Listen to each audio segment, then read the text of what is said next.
Скъпи брати и сестри, днешното Евангелие на Марко чуваме две истории за изцеление.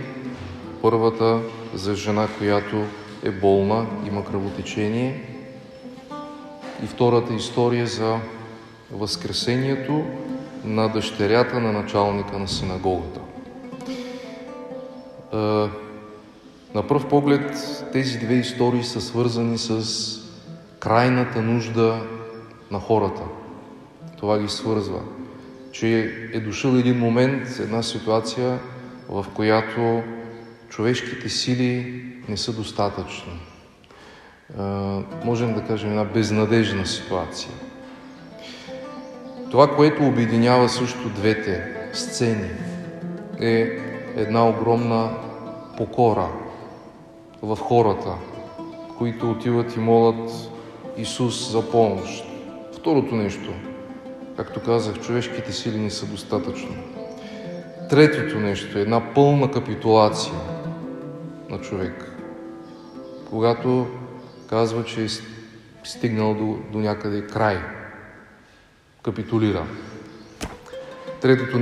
Четвъртото нещо е пълно доверие в Бога.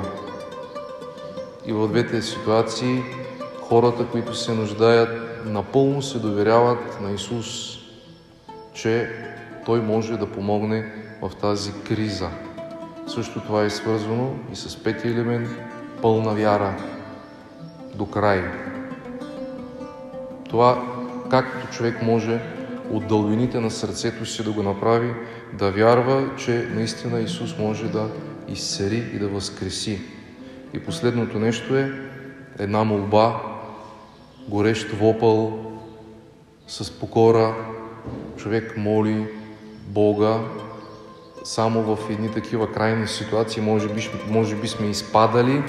Знаем как е горещ вопъл, да молим за нещо. Бога или някой човек. Ние можем да кажем, че всеки един е докоснат от Бога. Виждаме, че за Бог няма безнадежни ситуации, няма трудни ситуации. Има моменти, в които човек може да извлече за себе си полза, да достигне тази святост, която му е нужна. Затова са тези трудни ситуации.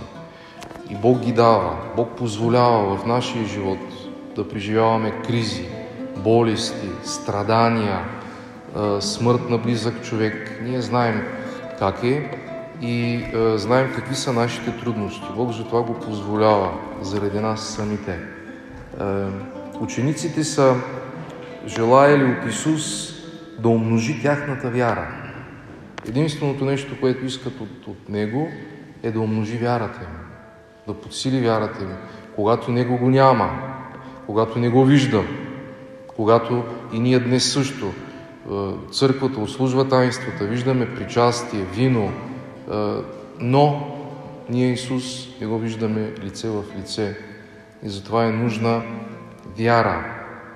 И също така, по примера на тази болна жена, която е в безнадежна ситуация, на бащата на починалото момиче, началника на синагогата, виждаме, че вярата води до спасение. Вярата избавя, особено в трудни ситуации. Вярата избавя. А там, където са най-трудните ситуации, там, където идва без надежда време, там, където идва, както се казва, ножът е опрял до кокала, Исус Христос в историята на спасението виждаме, че изпраща Неговата майка. И в Лурд, и в Фатима, и в Меджугорие сега. Виждаме в един момент от историята, когато е нужно, когато наистина ситуацията е изпъната, тогава Бог изпраща своята майка. И тя се явява.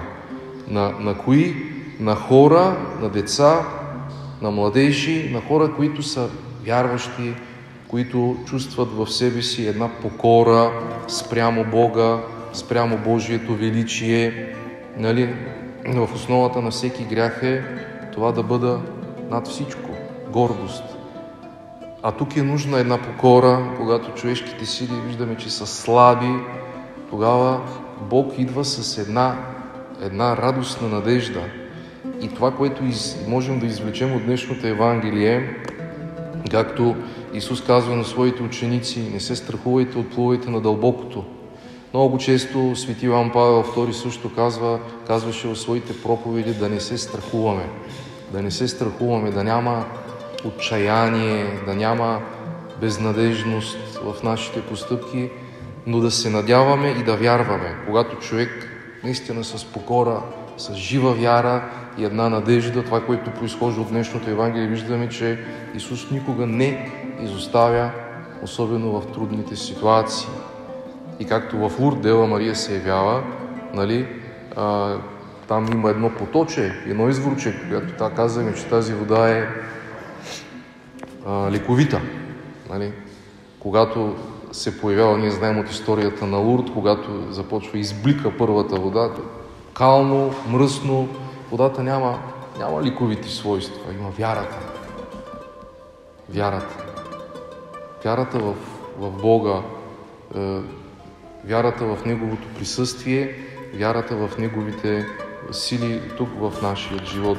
Нека, скъпи брати и сестри, да се молим за нас самите, защото истината за нашата доброта може да бъде скрита пред нашите очи.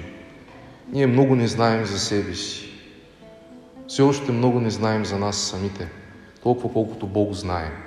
Колко сме добри вътре в себе си, в нашите сърца. Трябва това да го покажем, трябва днес свидетелство, трябва днес постъпки, за да можем по този начин да градим Царството Божие. Тази жена, която е била болна, със сигурност се е срамувала от тълпата, със сигурност се е срамувала от своята болест, със сигурност е опитвала много други средства, както е казано, лечители. И днес също ставаме свидетели, когато човек е болен, когато човек страда, когато човек носи нещо в себе си. За съжаление, преди да влезе в храма, минава през всички тези баячки, врачки, имами и други, и неговото положение става по-тежко, когато дойде, например, при екзорцист. Бог казва, че на първо място е вярата в Бога, не в нещо друго, в Божието присъствие, дадено ли днес в таинствата, в църквата. Затова нека да благодарим на Бога и наистина да не се страхуваме, а да желаем всеки ден да отплуваме на дълбокото. Амин.